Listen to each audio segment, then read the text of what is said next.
Assalamualaikum warahmatullahi wabarakatuh. A'udzu billahi minasyaitonir rajim. Bismillahirrahmanirrahim. Alhamdulillahi rabbil alamin. Alhamdulillahi nahmaduhu wa nasta'inuhu wa nastaghfiruh. Wa na'udzu billahi min syururi anfusina wa min sayyiati a'malina. May yahdihillahu fala mudilla lahu wa may yudlil fala hadiyalah. Asyhadu an la ilaha illallah wahdahu la syarika lah wa asyhadu anna sayyidana Muhammadan abduhu wa rasuluhu la nabiyya ba'dah. Allahumma shalli wa sallim ala sayyidina maulana Muhammadin wa ala alihi wa sahbihi ajma'in. Amma ba'du.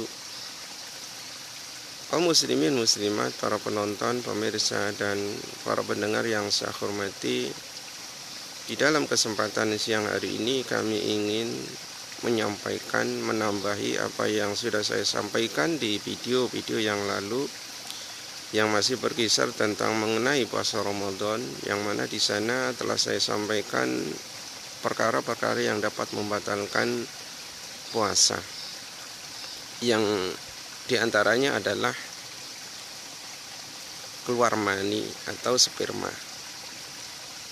Keluar mani atau sperma ini dapat membatalkan puasa kita apabila itu dilakukan di siang hari, baik keluar karena dengan cara mimpi atau keluar karena memang disengaja, dan itu dilakukan di siang hari, disengaja dengan cara onani atau masturbasi, maka puasa itu menjadi batal. Dan apabila itu keluarnya mani dengan cara sengaja, akan tetapi dia tidak ingat bahwa dia puasa, maka puasanya tidak batal. Tetapi apabila dilakukan dengan cara sengaja dan dilakukan di siang hari di bulan puasa, maka puasanya batal dan wajib qadha.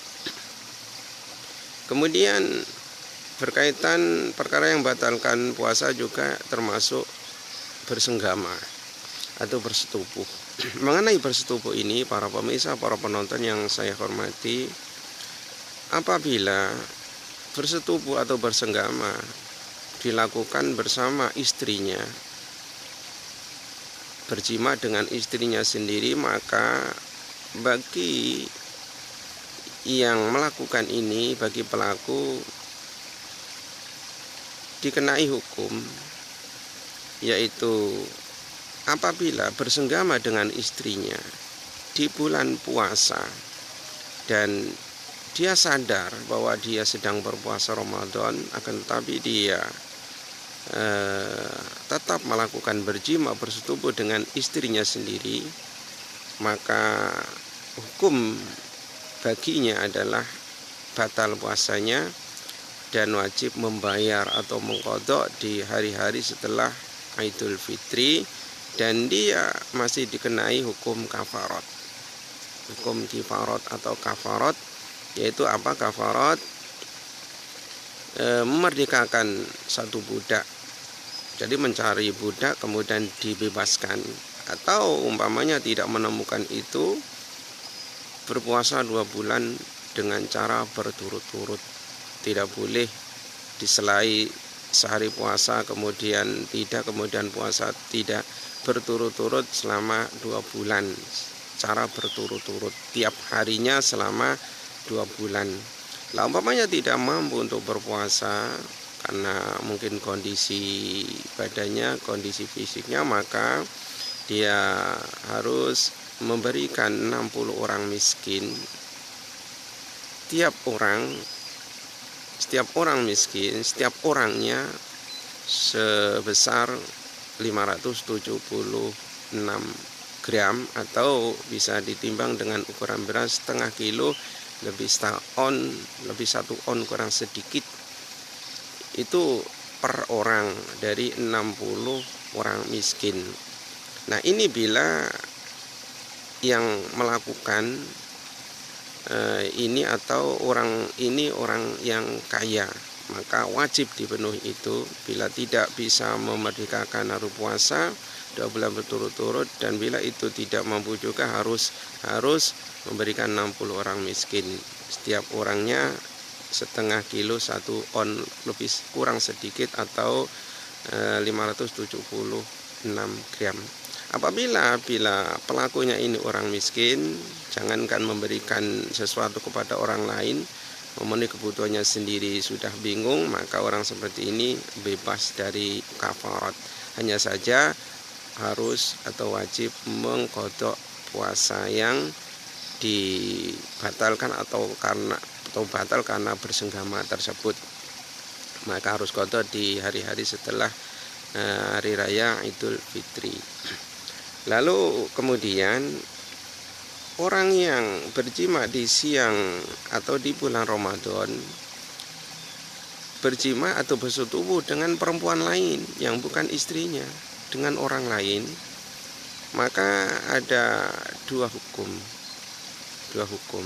ketentuan. Bila berjima atau bersetubuh dengan perempuan lain bukan istrinya, ini ada dua ketentuan. Yang pertama, apabila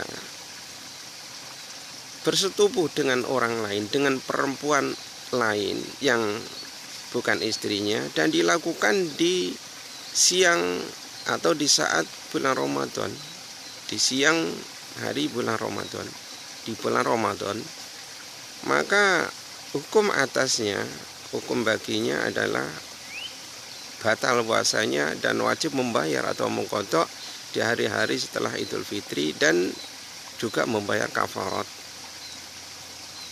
dan juga ditambah dengan berdosa besar, ditambah dengan mendapatkan dosa besar dari Allah Subhanahu wa ta'ala, karena termasuk zina. Maka orang yang berjima atau bersenggama atau bersetubuh dengan perempuan lain yang bukan istrinya di bulan Ramadan dan dia sedang berpuasa Ramadan, maka puasanya batal, wajib mengqadha dan bayar kafarat, dan berdosa besar karena berzina. Berjima atau bersetubuh dengan perempuan lain atau dengan suami lain, lelaki lain, itu dikategorikan sebagai penzina dan berdosa besar.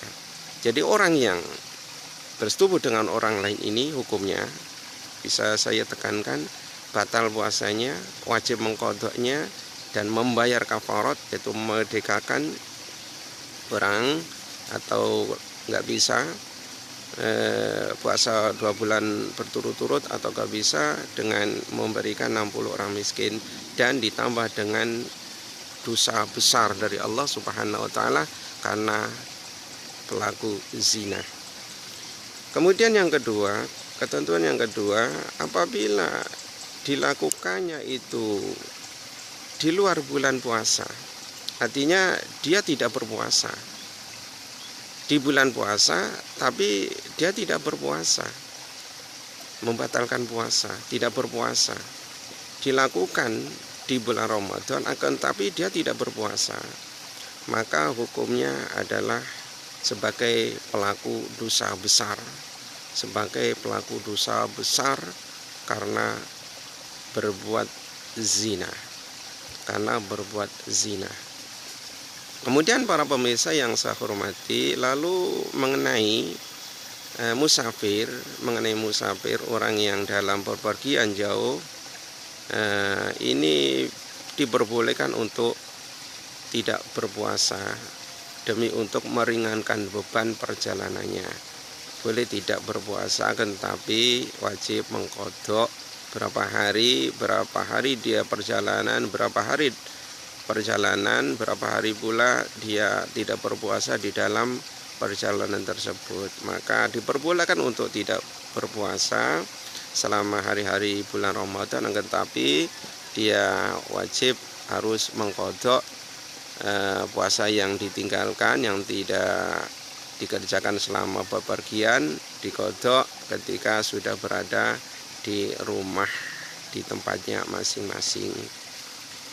Pemirsa yang saya hormati, demikianlah sebagai tambahan dari apa yang telah saya sampaikan mengenai perkara-perkara yang membatalkan puasa. Terima kasih atas perhatiannya. Subhanakallahumma bihamdik asyhadu an la ilaha illa anta astaghfiruka wa atubu ilaik. Wassallallahu ala sayyidina Muhammadin wa ala alihi wa ashabihi ajma'in. Alhamdulillahi rabbil alamin. Assalamualaikum warahmatullahi wabarakatuh.